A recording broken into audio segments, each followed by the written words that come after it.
The storm was very strong and loud all night. Rain fell hard on the village. Obi was walking through the muddy streets. His nice clothes were all wet and stuck to him. He was breathing fast and knocking on the door of the village leader's house. His hands were shaking because he was very worried. "Please help me," he shouted, but the wind was so loud that it was hard to hear him. "Someone, please open the door." But the door stayed closed. Obi could see the light from a fire inside and the shadows of people. No one came to help him. He remembered what people had said earlier that day. They were not nice words. "The gods are angry with him," they had said. "His greed caused this." Obi fell to his knees in the mud. He was very sad and upset. Just a few weeks ago, he was the richest man in the village. People talked about him with respect. Now, he had lost everything: his money, his friends, and his pride. Only weeks earlier, Obi was the richest man in his village. Everyone knew him because of his large house, shiny clothes, and the many servants who worked for him. His market stall was the biggest, filled with all kinds of goods, cloth, spices, and golden jewelry. People respected him for his success, but not everyone liked him. Obi was known for being selfish and unkind. Every morning, Obi would stand in the middle of the marketplace. His loud voice echoed as he ordered his workers to display his goods. People watched in awe, but if anyone dared to ask for help or a favor, Obi would always say no. He believed that only hard work, like his own, could earn someone wealth. Obi never shared, not even with those in need. One hot afternoon, the market was buzzing as usual. A small boy named Chuka walked slowly through the crowd. Chuka was thin and wore torn clothes. He looked tired and hungry, and his stomach growled loudly. When he reached Obi's stall, he stopped and looked at the piles of food and bread stacked neatly on the tables. Chuka took a deep breath and stepped forward. "Kind sir," he said softly, "please, can you spare me a piece of bread? I haven't eaten in days." Obi turned to look at the boy. He frowned and studied Chuka from head to toe. "You're just a beggar," Obi said, shaking his head. "I don't give away food for free. If you're hungry, go work and earn your bread." Chuka stood still for a moment, his big eyes full of sadness. He wiped his sweaty forehead and said, "Kindness is free, sir. You will learn this one day." With that, he turned and disappeared into the busy crowd. Obi laughed and called out to his workers, "Did you hear that boy? He wants me to give away my hard-earned bread for nothing." What nonsense. The workers chuckled nervously, but deep down they felt bad for Chuka. They knew their master would never understand how it felt to be hungry or poor. That night, as the marketplace grew quiet, Obi sat in his big house counting his coins. He thought about how much richer he could become if his business kept growing. He didn't care about the poor or their problems. To him, they were just lazy people who didn't try hard enough. But something strange happened as he slept. A cold wind blew through his room, even though his windows were shut tight. The candles flickered, and a soft, eerie sound filled the air like whispers. Obi woke up with a start and looked around, but the room was empty. "It's just my imagination," he muttered, lying back down. The next day, everything seemed normal. Obi went to the market and began his usual routine. But little did he know that small boy's words were not just a warning, they were a lesson from the spirits. That night, Obi sat alone in his grand room, counting his coins as usual. The golden glow of his oil lamp reflected off the shiny coins, stacked neatly on the table. He smiled to himself, proud of all he had achieved. His house was the biggest in the village, and his wealth was unmatched. Yet, in his heart, there was no room for kindness or gratitude. As the evening grew quieter, a strange chill crept into the air. The windows were shut tight, but a cold wind seemed to swirl through the room. Obi paused and looked up. "Strange," he muttered, rubbing his arms. He shook his head and returned to his coins, dismissing the feeling. But then the oil lamp flickered. Shadows danced wildly on the walls, and the faint sound of whispers filled the air. Obi froze, his hands hovering over the coins. "Who's there?" he called out, his voice louder than he intended. The whispers stopped, leaving the room eerily silent. He stood and looked around the room, his heart pounding. The whispers had sounded so close, like someone was speaking just behind him. He searched every corner, opening his wardrobe and peeking under his bed, but he found nothing. The room was empty, just as it had been moments ago. "It's nothing," Obi said to himself, trying to sound brave. "Just the wind." He returned to his chair, but the moment he sat down, the whispers started again. This time, they were louder, clearer. It sounded like many voices speaking at once, but Obi couldn't understand the words. The noise seemed to echo all around him, making the room feel smaller and darker. "Enough!" he shouted, leaping to his feet. "Who's playing tricks on me? Show yourself." His voice cracked, and fear began to creep into his chest. Still, no one answered. Suddenly, the pile of coins on his table shifted. Obi stared in disbelief as the coins moved, sliding across the wooden surface as though pushed by an invisible hand. One coin fell to the floor with a loud clang, and then another, until all the coins tumbled to the ground. Obi backed away, his heart racing. This isn't real," he whispered, clutching his chest. "It's just a bad dream." He pinched himself hard, hoping to wake up, but the whispers only grew louder. The sound was now deafening, swirling around him like a storm. And then, just as suddenly as it had started, everything stopped.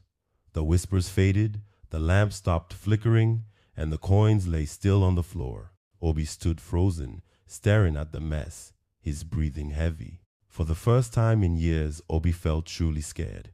He was not a man who believed in spirits or curses, but what had just happened was beyond explanation. He sank into his chair, his hands trembling. "Maybe it's nothing," he muttered to himself. "Just my tired mind playing tricks." But deep down, he felt a sense of unease that he couldn't shake. That night, Obi barely slept. Every creak of the house, every gust of wind made him jump. He replayed the boy's words in his mind. "Kindness is free, sir. You will learn this one day." The morning sun streamed through Obi's window, but it brought him no comfort. He had spent the night tossing and turning, haunted by the strange whispers and moving coins. When the first light of dawn arrived, he was more exhausted than ever. Still, he convinced himself that it was just his imagination. Shaking off the unease, Obi dressed in his finest robes and prepared for another day at the market. As he stepped outside, the cool morning breeze made him feel slightly better. "It's a new day," he said to himself. "I have work to do." When Obi arrived at his stall, he noticed something unusual. His workers were gathered around the vault where he stored his money and goods. Their faces were pale, and they whispered nervously among themselves. Obi frowned, his mood souring. "What are you all standing around for?" he barked. "Get to work." One of the workers, his hands shaking, stepped forward. "Master," he stammered. "The vault, it's empty." Obi froze, his stomach twisting. "What do you mean, empty?" he demanded. He pushed past the workers and opened the heavy wooden door of the vault. Inside, the shelves where his gold, jewels, and expensive goods had been stored were completely bare. For a moment, Obi just stood there, staring at the empty space in disbelief. This must be a joke," he muttered. He turned to his workers. "Which one of you stole from me? Tell me now, and I might show mercy." The workers exchanged nervous glances. One of them spoke up. "Master, none of us would dare steal from you. The vault was locked, and only you have the key." Obi clenched his fist, his anger boiling over. "Are you saying my gold just disappeared on its own? Do you take me for a fool?" His voice echoed through the market, drawing the attention of nearby villagers. A murmur spread through the crowd as people gathered to see what was happening. "What's wrong with Obi?" someone whispered. "Has he finally lost his wealth?" Obi could feel their eyes on him, their curiosity and amusement. He gritted his teeth and slammed the vault door shut. This isn't over, he growled. I'll find out who's behind this. But as the day went on, Obi's frustration turned to fear. There were no signs of forced entry, no footprints, and no clues. It was as if his fortune had vanished into thin air. He couldn't explain it, and neither could anyone else. That evening, Obi sat alone in his home, staring at the empty box where he kept his remaining coins. He ran his hands through his hair, trying to think. This has to be a mistake, he muttered. Maybe the workers are lying. Maybe someone is plotting against me. But deep down, he couldn't ignore the memory of the strange whispers from the night before. He thought of the boy, Chuka, and the words he had spoken. Kindness is free, sir. You will learn this one day. Obi shook his head. No, he said aloud. This has nothing to do with that boy. It's just bad luck.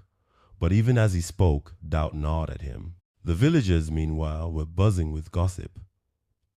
Maybe the spirits are punishing him, an old woman said. He's never been kind to anyone. It's about time he learned his lesson. Obi didn't know it yet, but his troubles were only beginning. The next day would bring even more misfortune, and he would be forced to confront the truth about himself. The village marketplace buzzed with whispers about Obi's misfortune. News of his empty vault had spread quickly, and people were eager to see what would happen next. Some laughed, saying it was well deserved, while others wondered if the spirits had something to do with it. Obi, however, was not laughing. He couldn't shake the fear that something beyond his control was happening. By midday, Obi decided he needed answers. His mind raced with questions. Was someone stealing from him? Was this a test from the gods? He didn't believe in curses, but the strange whispers and the missing gold left him uneasy. He thought of the village oracle, an old woman known for her wisdom. Desperate, he decided to visit her. The oracle's hut stood at the edge of the village, surrounded by tall trees and a heavy silence.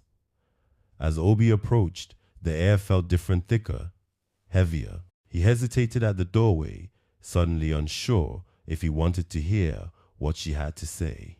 Come in, Obi, a voice called from inside. It was calm and steady, yet it sent a shiver down his spine. Swallowing his fear, he stepped inside. The hut was dimly lit, filled with the smell of burning herbs.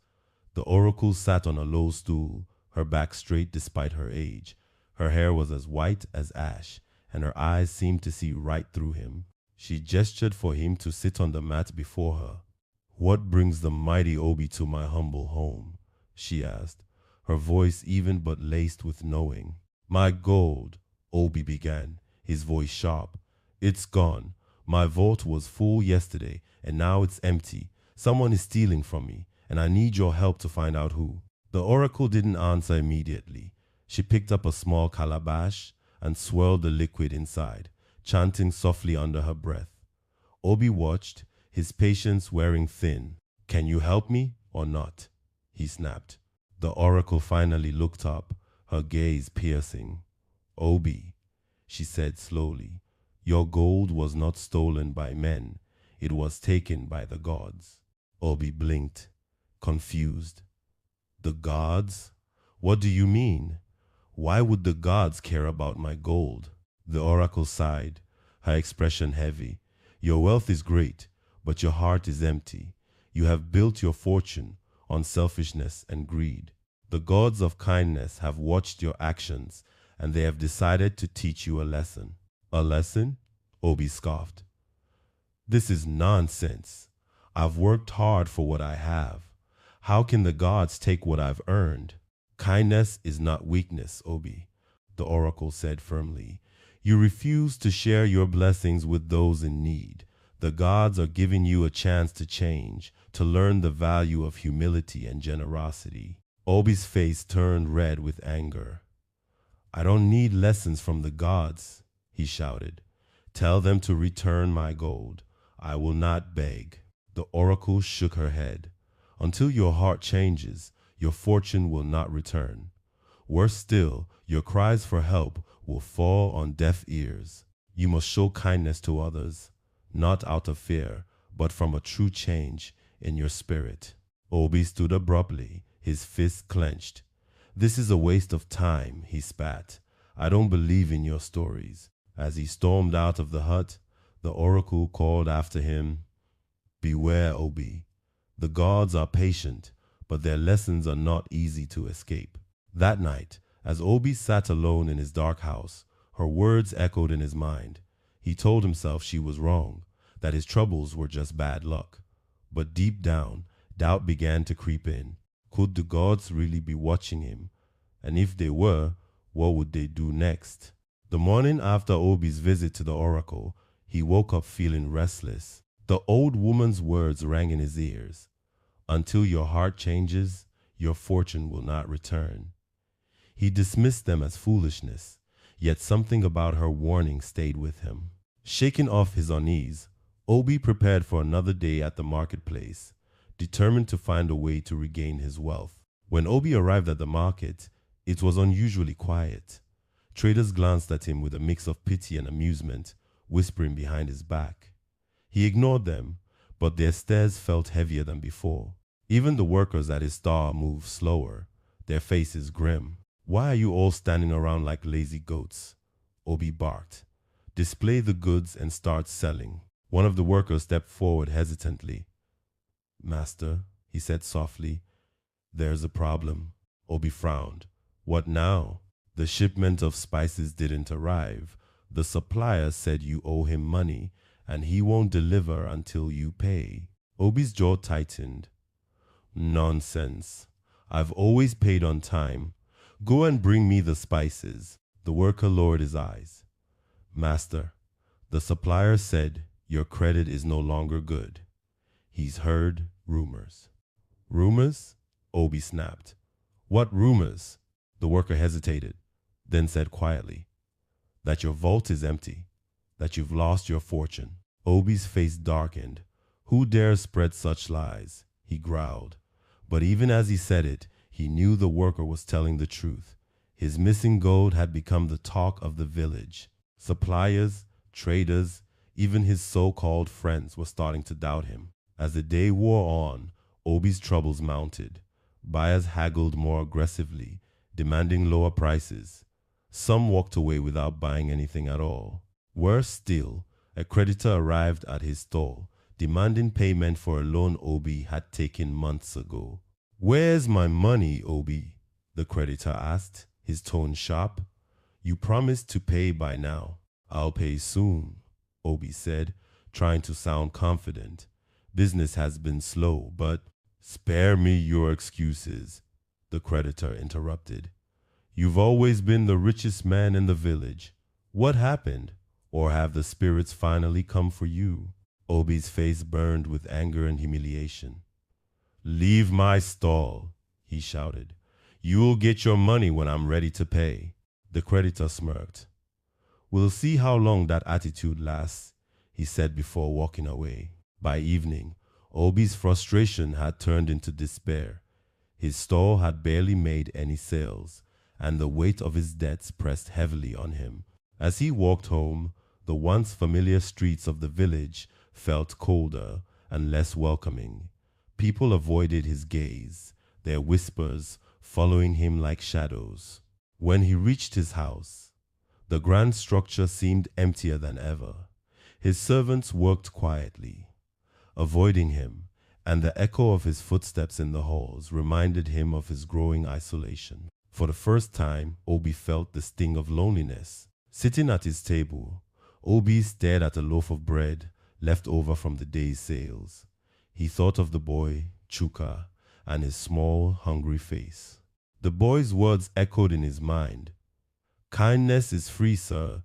You will learn this one day. Obi shook his head angrily, trying to push the memory away. What does that boy know? He muttered. Kindness doesn't fill an empty vault. But as the night wore on, the doubts crept back. The oracle's warning, the whispers, the vanishing gold, was it all connected? Could the gods really be punishing him? Obi tried to sleep, but the questions haunted him. He tossed and turned, wondering what he could do to fix his crumbling life. For the first time, a flicker of regret stirred in his heart. The morning sun rose, casting a golden light over the village. But for Obi, it brought no comfort. He sat at his breakfast table, staring at the cold yam porridge in front of him.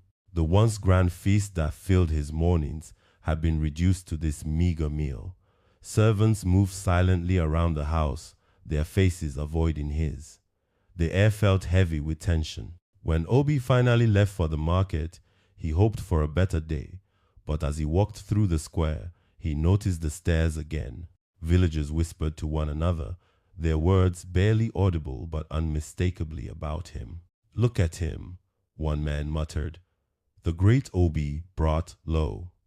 "I heard he begged the oracle for help," a woman whispered, her tone laced with amusement. Obi clenched his fists and quickened his pace, pretending not to hear. His once proud stride was now reduced to hurried steps, like a man fleeing a storm. At the market, Obi found his workers standing idle. "Why are you not selling?" he barked, his voice sharp with frustration. One worker hesitated before replying, "Master, people aren't buying from us anymore. They say your fortune is cursed." "Cursed?" Obi snapped. "Foolishness! Who would believe such nonsense?" But deep down, Obi knew the rumors were spreading faster than he could control.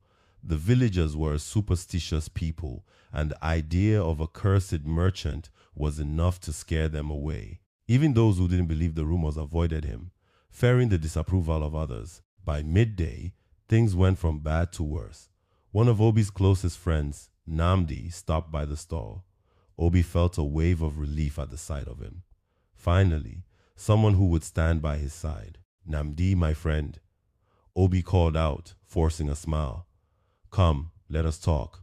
But Namdi's face was cold, his usual warmth replaced by unease. "Obi," he said, his tone formal, "I've come to settle our accounts. You owe me for the shipment of cloth I gave you last month." Obi's smile faltered. "Namdi, you know I'm good for it. Give me more time and I'll pay you back." Namdi shook his head. "I can't take that risk, Obi.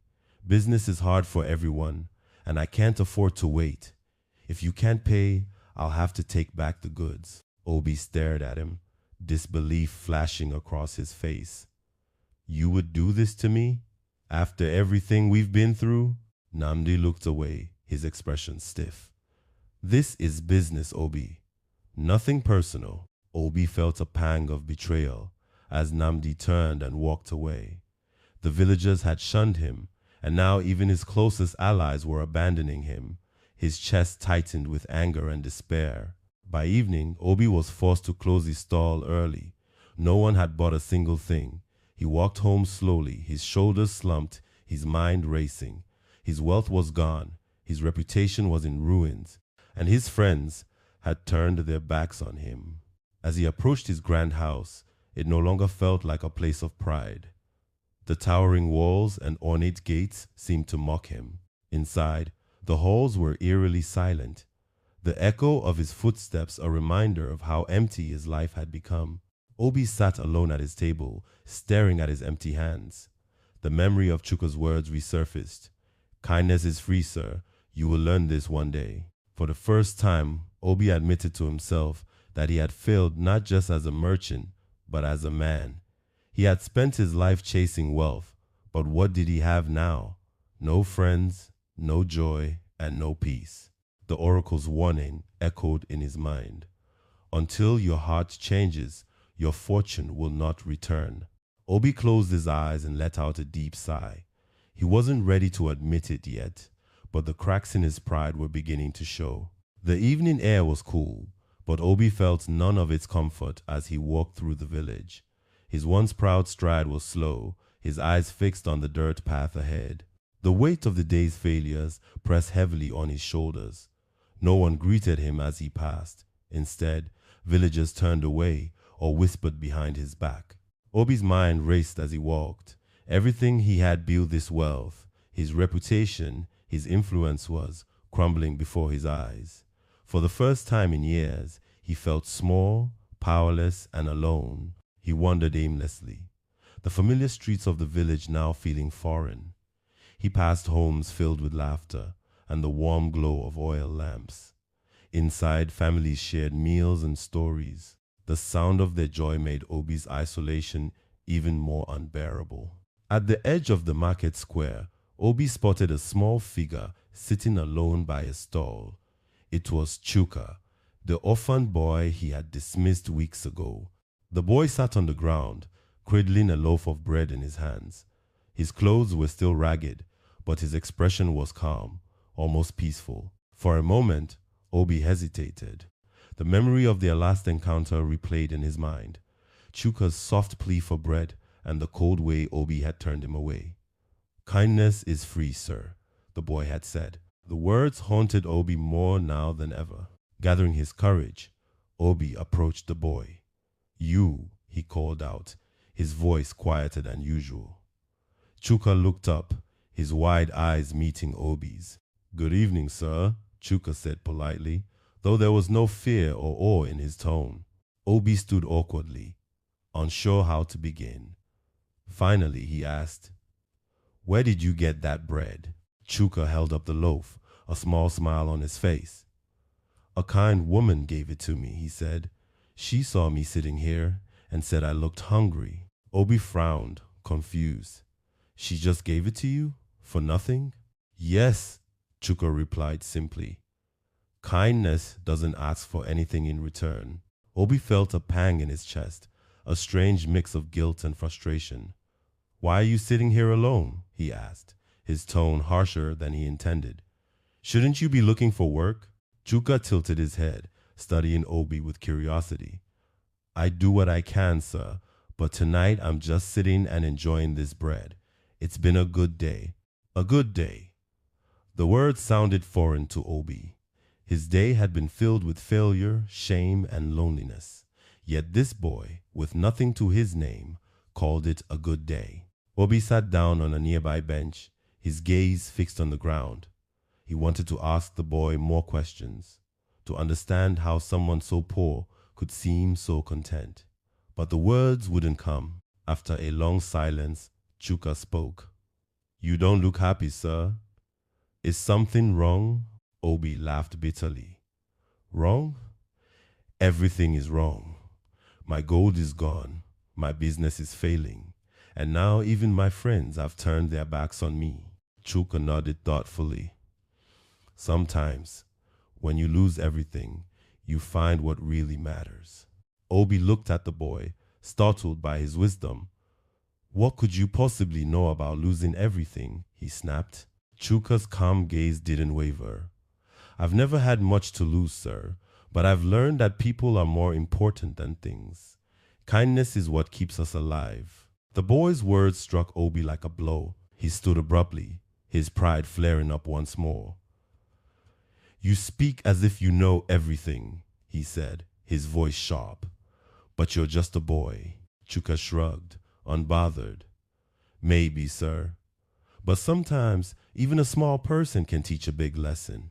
Obi turned and walked away, his mind swirling with emotions he didn't want to face. As he made his way home, the boy's words echoed in his mind. Kindness is what keeps us alive. Was there truth in those simple words? Could kindness, something he had always dismissed as weakness, truly hold the key to his problems? For the first time, Obi began to wonder if his fortune was tied not to the gold he had lost, but to the heart he had ignored. Obi couldn't shake the boy's words from his mind as he trudged home. Kindness is what keeps us alive. It felt as though every step he took carried that sentence deeper into his thoughts. By the time he reached his grand, empty house, his frustration had turned into a dull ache of confusion. What did a boy like Chuka know about life, about survival? And yet, why did his words feel so true? The next morning, Obi avoided the market.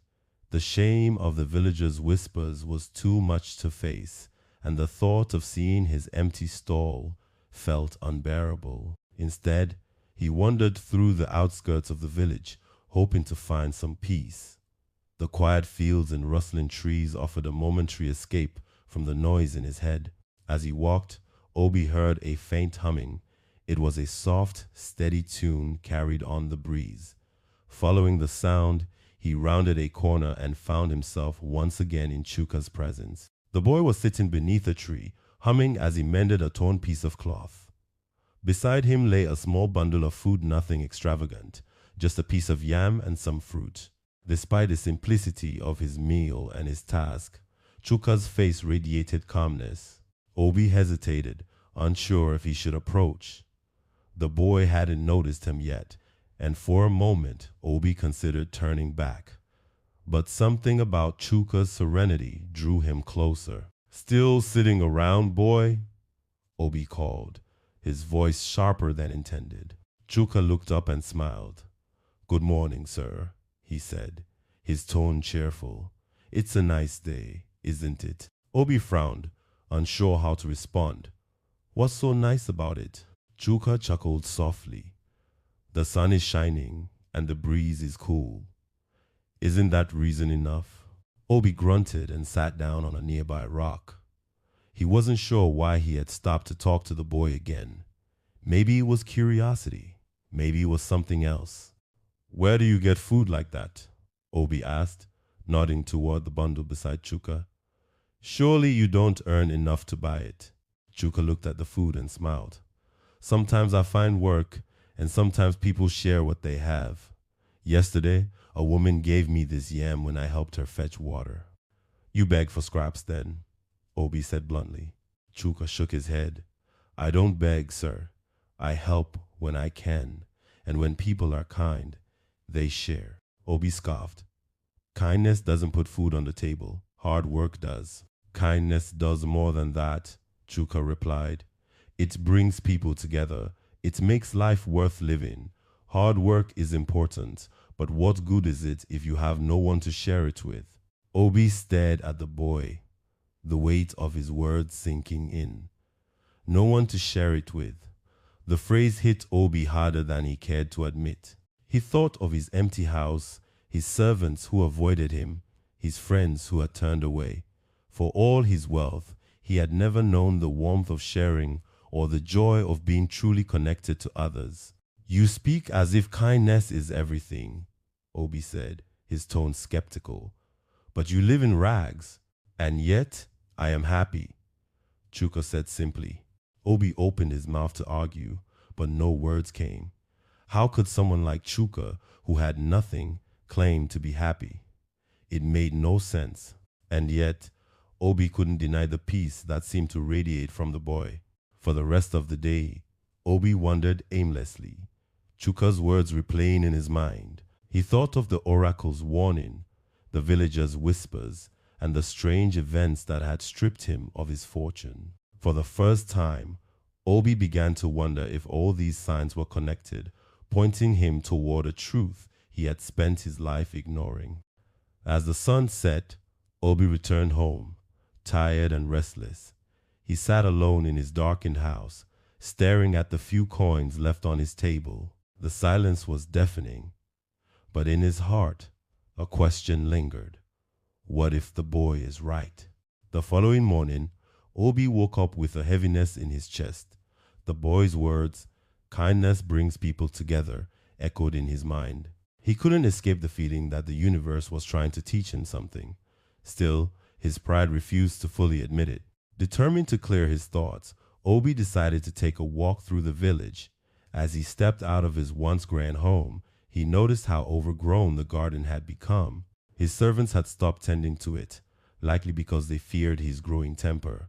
The sight filled him with frustration, but also with a pang of guilt. The marketplace was busy as always, but Obi noticed that people seemed livelier around stalls other than his own. At one stall, a young woman handed a basket of fruits to a frail old man. "No charge," she said with a smile. "You helped me carry water yesterday." The old man's eyes lit up with gratitude. "Thank you," he said. "May the gods bless your kind heart." Obi stopped in his tracks, watching the interaction. The woman didn't look wealthy. Her clothes were simple, her stall modest, but the warmth of the exchange stayed with him. For a moment, He wondered if there was truth in what Chuka had said about kindness. But as quickly as the thought came, he pushed it away. Kindness doesn't bring riches, he told himself. At his own stall, business was slow.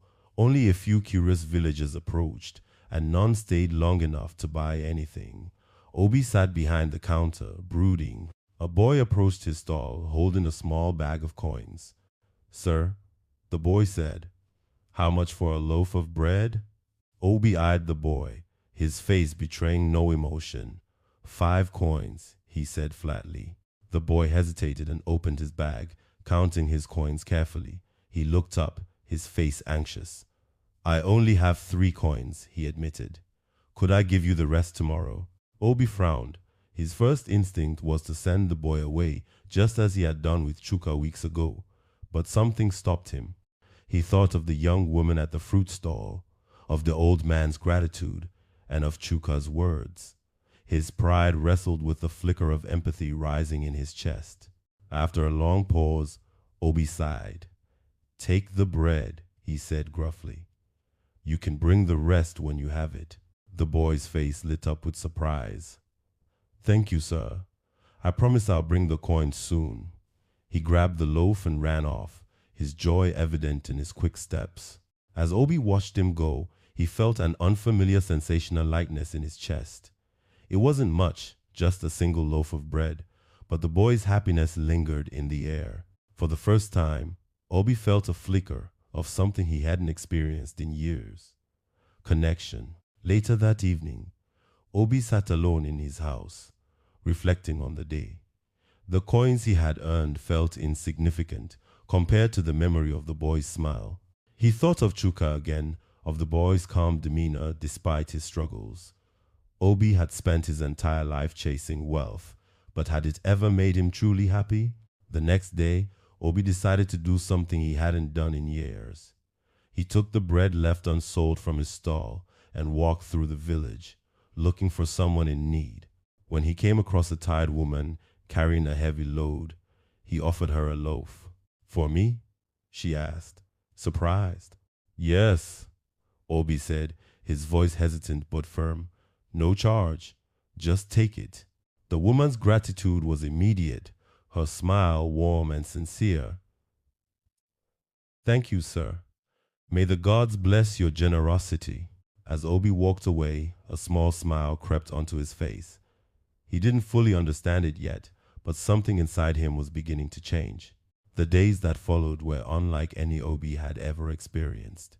Each morning, he would wake up, gather the leftover bread and goods from his stall, and wander the village looking for someone in need. At first, the villagers were suspicious of his sudden change in behavior. Obi, the proud and selfish merchant, was now offering food without asking for payment. It seemed too strange to believe. Yet, as days turned into weeks, the villagers began to see that Obi's actions were sincere. He no longer barked orders or haggled ruthlessly in the market.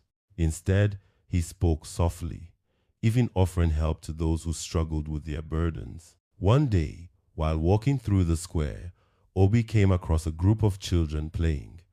Among them was Chuka, the orphan boy who had unknowingly sparked his transformation. Chuka was teaching the other children how to weave simple baskets from palm fronds.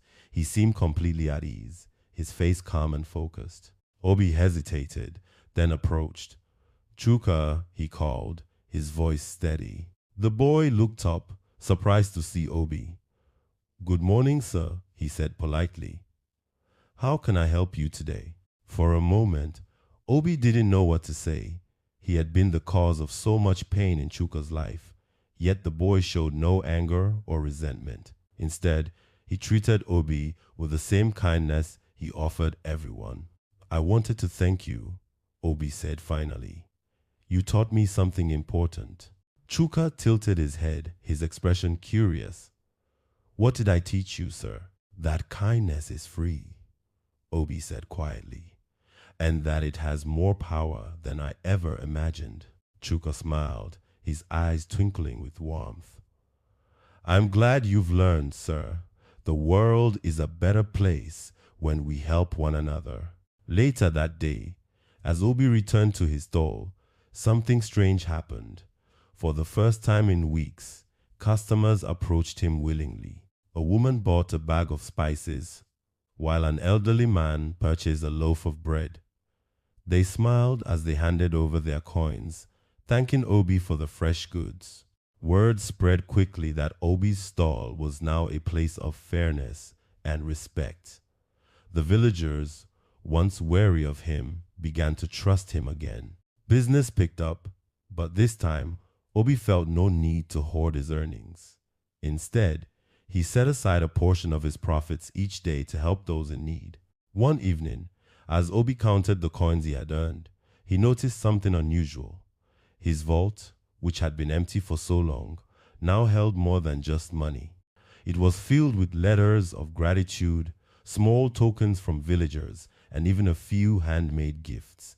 It wasn't the wealth he had once flaunted, but it felt richer than anything he had ever known. Obi sat back and smiled, the weight on his heart finally lifting. He thought of the oracle's warning. Until your heart changes, your fortune will not return. He realized now that fortune wasn't just about gold or jewels. It was about the connections he had rebuilt, the trust he had regained, and the peace he felt in his heart. That night, as Obi lay in bed, he thought about the journey that had brought him here. He had been humbled, shunned, and left with nothing, but through it all, he had found a new purpose. He no longer lived for wealth or status. Instead, he lived to make his village a better place. For the first time in years, Obi fell asleep with a smile on his face. As the days turned into weeks, the changes in Obi began to ripple through the village. Where once his name had been associated with greed and cruelty, it was now spoken with respect and admiration. The villagers watched in wonder as Obi continued his acts of kindness, sharing his goods with those in need, and treating everyone with newfound humility. One morning, a young woman named Ada approached Obi's stall. She carried a small basket of vegetables and hesitated before speaking. "Obi," she said softly, "I heard what you've been doing for the village. I want to offer these as thanks." Obi looked at the basket and then at Ada. He remembered her as one of the villagers who had avoided him when his fortunes had first turned. Her gesture of gratitude felt like a true sign that the village was beginning to accept him again. "Thank you, Ada," Obi said, his voice sincere. "But there's no need to repay kindness. Just promise me you'll help someone else if you get the chance." Ada smiled, her eyes bright. "I will," she said. "Your change has inspired us all." That day, Obi noticed something remarkable happening in the marketplace. Villagers were helping one another more than ever before. A young boy offered to carry a heavy bag for an elderly woman. A merchant gave a discount to a man buying food for his sick child. Small acts of kindness began to spread, as though the spirit of generosity had awakened in the community. Even Obi's competitors, once eager to see him fail, seemed to soften. One of them, a man named Ikene, approached Obi during a quiet moment. "Obi," Ikene began, his tone cautious, "I've been watching you these past weeks. You've changed." Obi nodded. "I had to. My old ways brought me nothing but loneliness." Ikene sighed. "I was wrong to laugh when you lost your fortune. Seeing you now, I realize wealth doesn't mean much without people to share it with." Obi placed a hand on Ikene's shoulder. "It's not too late to make a change," he said. "We all have something to give." The oracle's words rang true in Obi's mind as he walked home that evening.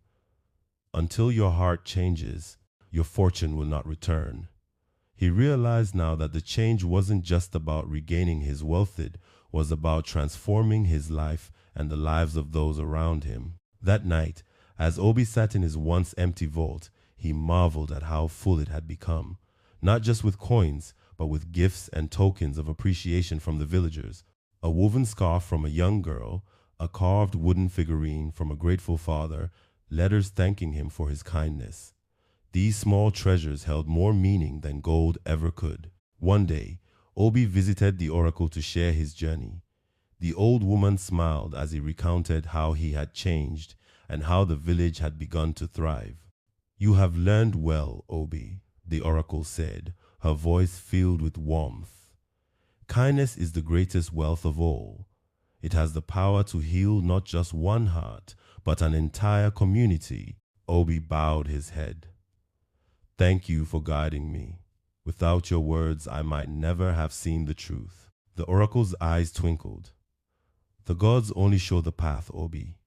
It is you who chose to walk it." As Obi left the oracle's hut, he felt a deep sense of peace. The village had awakened to the power of kindness, and so had he. The once proud merchant, who had been brought to his knees, was now a man of humility and purpose. For the first time in his life, Obi didn't think about the gold he had lost.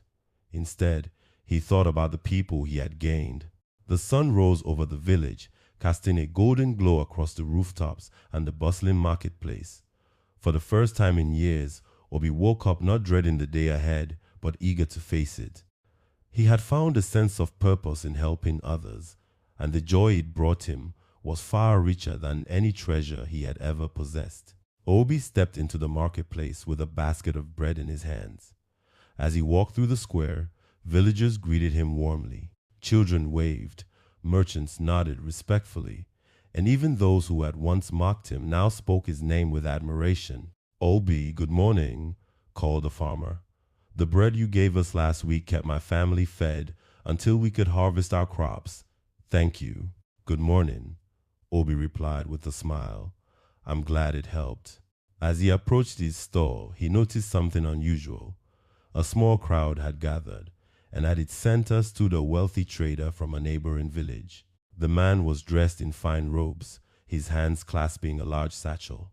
Obi recognized him as someone he had once done business with. "Obi," the trader called out, his voice loud and cheerful. "It's been a long time." Obi approached cautiously. "Yes, it has," he said. "What brings you here?" The trader smiled. "I've heard tales of your generosity.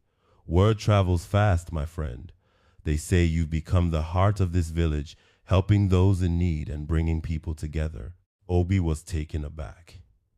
I'm just doing what I can." The trader's expression turned serious. "Your actions have inspired me, Obi.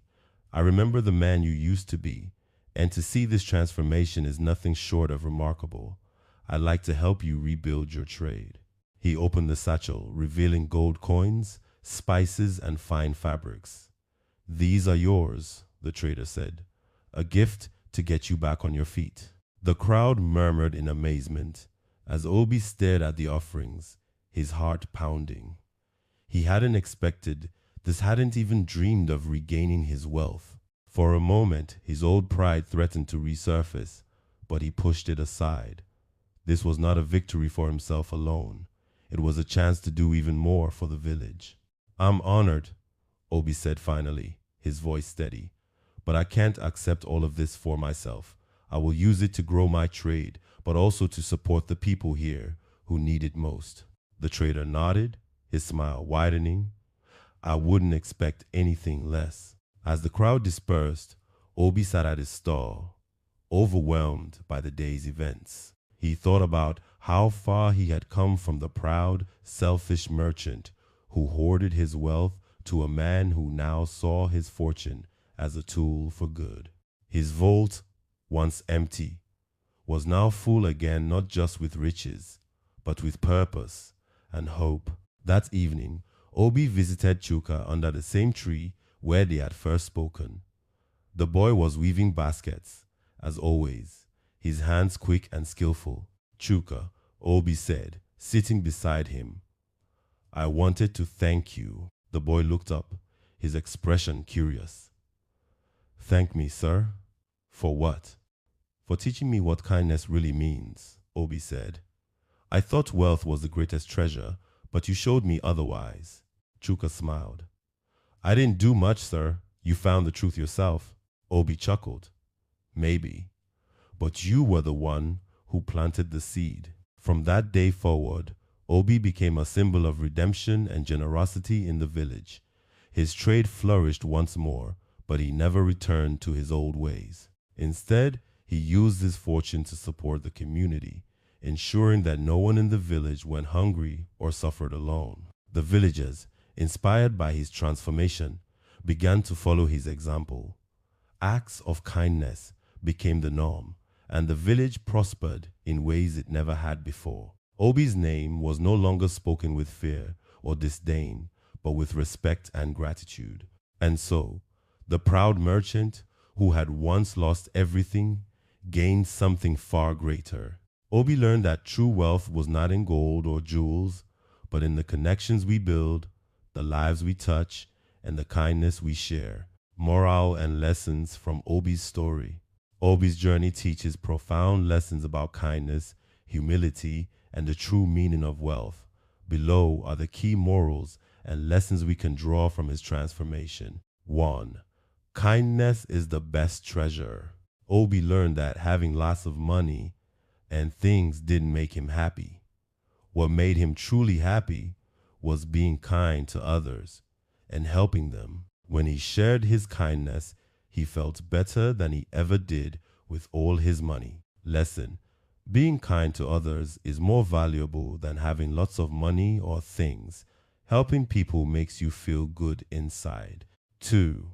It's never too late to change. Obi made some mistakes and lost everything, but he realized he could change and become a better person. He started helping others, and this made him happy again. Lesson: no matter what mistakes you've made, you can always change and make things better. It's never too late to start doing good things. 3. Helping others makes a strong community. When Obi was rich but not kind, people didn't like him. But when he started helping others, the whole village became a happier and closer community. Everyone started helping each other.